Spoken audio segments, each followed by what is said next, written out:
कल ही 15 अगस्त हम लोगों ने मनाया और आज वीरांगना अवंतीबाई लोधी को हम लोग याद कर रहे हैं, उनके योगदान को याद कर रहे हैं।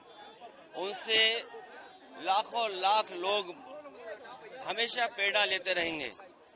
आजादी की लड़ाई, स्वतंत्रता की लड़ाई और देश को और समाज को आगे बढ़ाने का संघर्ष हमेशा करते रहना चाहिए और जारी हमेशा रहेगा।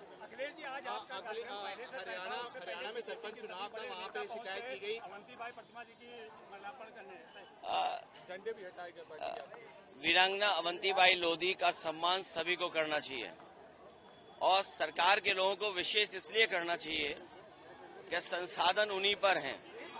समाज और खासकर पीढ़ी का समाज अपने तमाम ऐसे महापुरुषों को और उनके योगदान को अगर पहचानेगा तो समाज और एकजुटता बढ़ेगी और इकट्ठा दिखाई देगा। सुप्रीम कोर्ट ने ईवीएम हरियाणा चुनाव की ईवीएम अपने पास बुलाई, जब उसको रिकाउंट किया गया तो हारे हुए प्रत्याशी 51 वोटों से जीता। ये इलेक्शन कमीशन पर सवाल है कि नहीं सर सरपंच चुनाव का?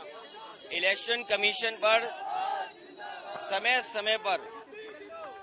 समय पर उंगलियां उठाई हैं और चाहे वो प्रधानी का चुनाव हो, विधानसभा का चुनाव हो, लोकसभा का चुनाव हो या अन्य चुनाव हो, ये इलेक्शन कमीशन की जिम्मेदारी बनती है कि निष्पक्ष चुनाव हो। निष्पक्ष चुनाव के साथ साथ इलेक्शन कमीशन की इंस्टीट्यूशन पे लोगों को और भरोसा बढ़े।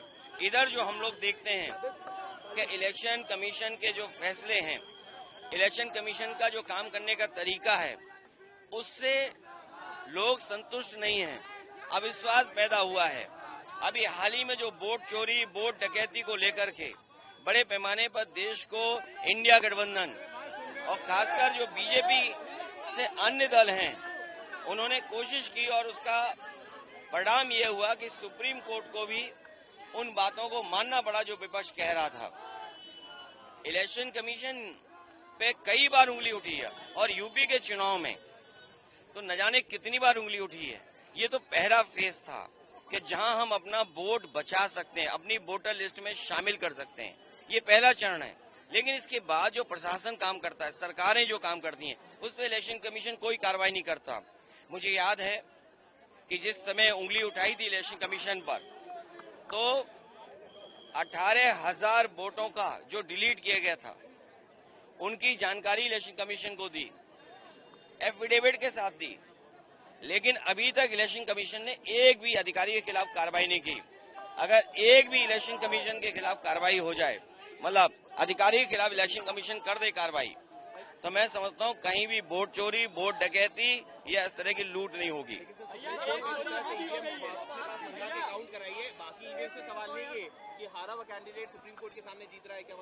देखिए, मशीन पर हमेशा सवाल खड़े होते हैं। टेक्नोलॉजी या इतनी फुल प्रूफ हो कि उससे बेईमानी ना हो सके। कई बार लोग वोट डाल करके आते हैं ईवीएम में और पता लगता है उन्हीं का वोट जीरो निकला। ये भी खबरें हम लोगों ने सुनी है। ईवीएम में पहले से वोट पड़ा हुआ, इसकी भी खबर सुनी है। ईवीएम के इतने महीनों रखने के बाद बैटरी पूरी चार्ज कैसे दिखती है, इस पे भी सवाल खड़ा हुआ।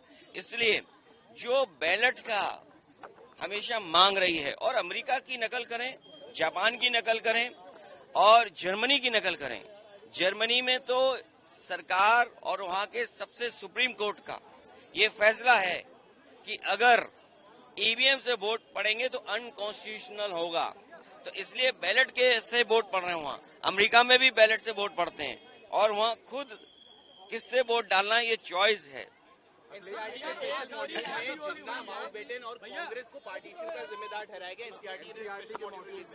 देखिए, जब से भारतीय जनता पार्टी आई है, सबसे ज्यादा फर्जी काम बढ़ गए।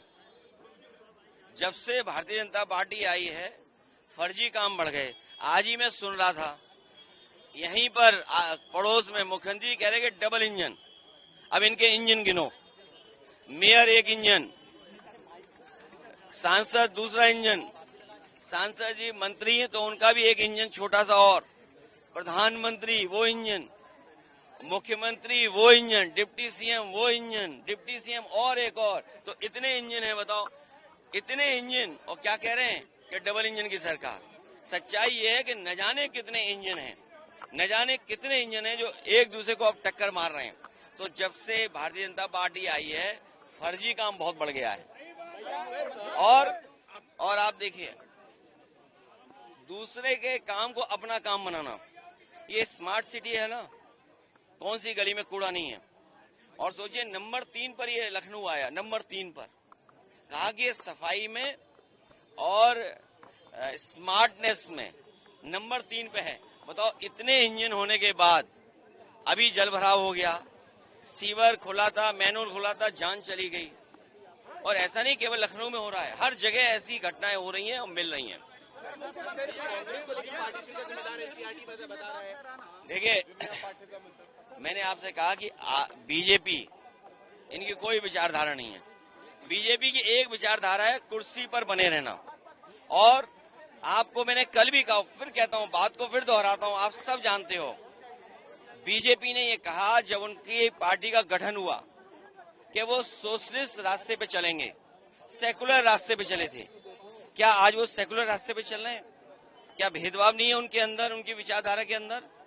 और सोशलिस्ट रास्ते पे चलने की बात कही, क्या सबसे ज्यादा उद्योगपतियों को, बड़े लोगों को नहीं बढ़ावा दे रहे हैं? आज गरीब और खासकर पीडीए, पिछड़ा, दलित, आदिवासी, इनके साथ जिस पैमाने पर भेदभाव हो रहा है, आप और हम लोग कल्पना नहीं कर सकते। बीजेपी आरोप लगा रही है कि राज्यसभा के एलओपी और लोकसभा के एलओपी इंडिपेंडेंस डे के कार्यक्रम में नहीं गए। ये कांग्रेस की एक नई तरह की राजनीति, जिसमें वो इंडिपेंडेंस डे जैसे प्रोग्राम को बॉयकॉट कर रहे हैं। हमें तो बुलाया तक नहीं यहाँ पर। अरे, दूसरों को आप कह रहे हो, हमें तो कार्ड तक नहीं भेजा इन सरकार के लोगों ने, जबकि ये परंपरा कभी नहीं थी कि कार्ड ना भेजा जाए। लेकिन कार्ड तो हमें भी नहीं मिला, पता नहीं किस पते पे भेज दिया इन लोगों ने। नहीं, ये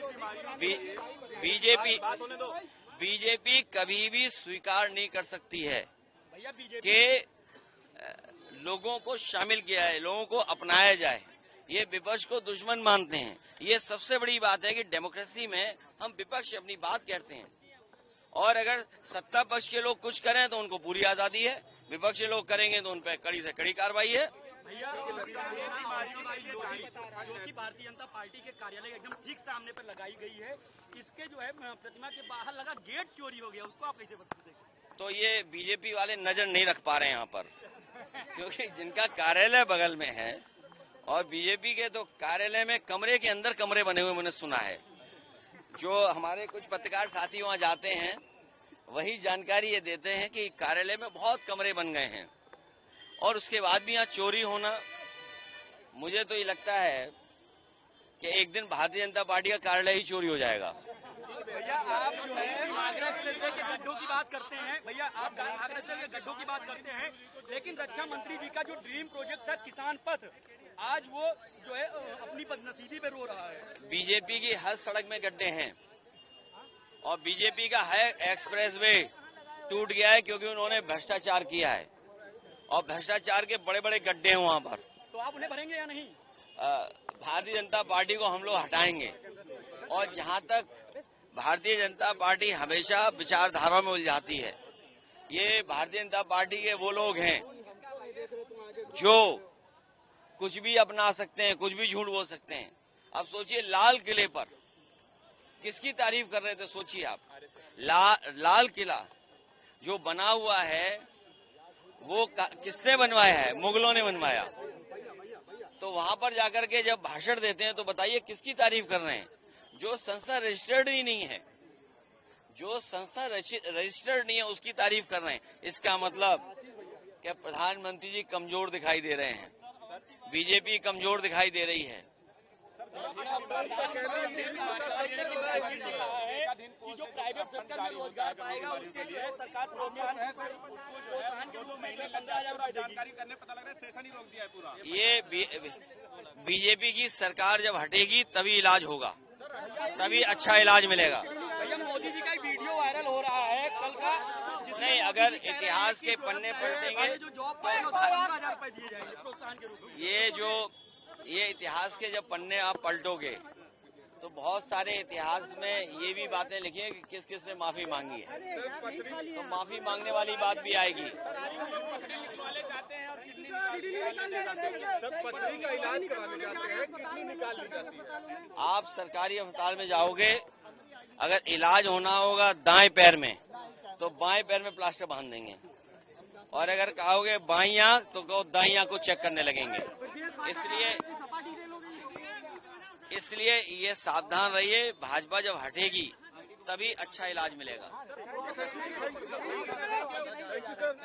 भैया अभी माल्यार्पण किया है, अवंतीबाई लोधी को रानी लक्ष्मीबाई बताया।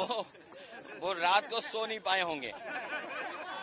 और जिसने भी ये कहा, मुझे नहीं पता कि किसने कहा, अगर ये बात कही है तो हो सकता है नींद पूरी नहीं हुई होगी, लेकिन इस सरकार में तो सब कुछ बहुत अलग अलग हो रहा है। भैया मोदी जी ने कहा है कि ये जो जानवर हैं 3rd फ्लोर 4th फ्लोर पे जा रहे हैं, आप सोचिए, जानवरों के लिए कई 100 करोड़ रुपए सरकार खर्च करती है, लेकिन खर्च नहीं हो रहा, इनकी जेब में जा रहा है। और उसका परिणाम ये है कि कई बार जानवर 1 मंजिल 2 मंजिल 30 मंजिल पे पहुंच जा रहे हैं। इसलिए गरीबी बेरोजगारी से लड़ाई बढ़ी है, महंगाई बढ़ी है, रोजगार है नहीं, नौकरी है नहीं, इलाज है नहीं, भ्रष्टाचार बढ़ा है, इनके मंत्री लोग भ्रष्टाचार कर रहे हैं, और पीडीए के लोगों का दम घुट रहा है वहां पर बीजेपी में।